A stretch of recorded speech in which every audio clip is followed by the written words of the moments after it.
পৃথিৱীৰ বিভিন্ন ঠাই অসংখ্য সংস্কৃতিৰ মানুহে ভূত প্ৰেত আদি অতীজৰে পৰা বিশ্বাস কৰি আহিছে কিন্তু কি ভূত সঁচাকৈ আছেনে ভূতক অনুভৱ কৰা দাবী পৃথিৱীৰ বহুতো মানুহে কৰে আৰু আজিও ভূতৰ বিষয়ে বহুতো ঘটনা প্ৰচলিত হৈ আছে কিন্তু বিজ্ঞানে ভূতৰ অস্তিত্বক সম্পূৰ্ণৰূপে অস্বীকাৰ কৰিছে আহক বিজ্ঞানৰ দৃষ্টিৰে ভূতক জানি থওঁ ইনফ্ৰাচাউণ্ড সাধাৰণতে কোৱা হয় যে কুকুৰ আৰু মেকুৰীয়ে ভূতৰ বিষয়ে সোনকালে অনুভৱ হয় আমি মানুহে 20,000 পৰা 20,000 হাৰ্টছৰ ফ্ৰিকুৱেন্সি শুনিব পাৰোঁ 20 হাৰ্টছ ফ্ৰিকুৱেন্সিৰ তলৰ শব্দ শুনিবলৈ বহুত অসুবিধা হয় আৰু এনেধৰণৰ মৌন শব্দক ইনফ্ৰাচাউণ্ড বুলি কোৱা হয় কিন্তু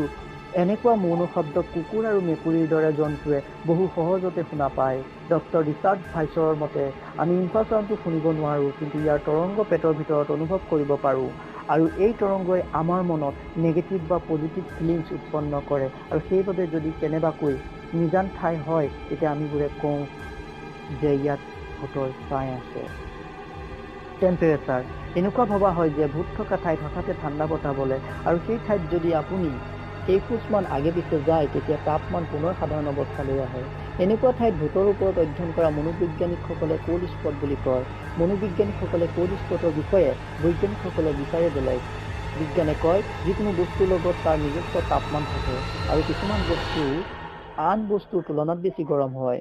তাপমান কন্ট্ৰোল কৰিবলৈ এনেকুৱা বস্তু গৰম হয় আৰু সেই ঘূৰ্ণিমান বায়ু কোনো ব্যক্তিৰ শৰীৰৰ উষ্ণতাতকৈ ঠাণ্ডা হ'ব পাৰে মাছ হিষ্টেৰিয়া 2019 চনৰ জুন মাহত গাজীপুৰ বাংলাদেশত এটা গভৰ্ণমেণ্ট ফেক্টৰীত 3,000 শ্ৰমিকে প্ৰতিবাদ কৰিছিল সেই শ্ৰমিকসকলে না বেছি সময় কামত লগোৱা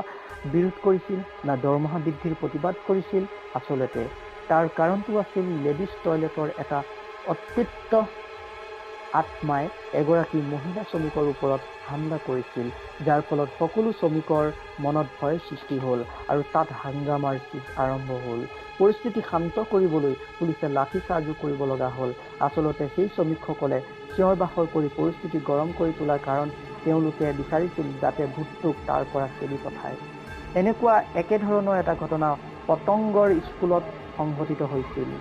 এগৰাকী বুঢ়ী মানুহে ভূত দেখিছিল তেতিয়া স্কুলৰ প্ৰায় 22 জন ছাত্ৰ-ছাত্ৰীক চিকিৎসালয়ত ভৰ্তি কৰিব লগা হ'ল এই দুইটা ঘটনা শ্ৰমিক আৰু ছাত্ৰ-ছাত্ৰীয়ে এটা সাইকোলজিক ঘটনাৰ সন্মুখীন হৈছিল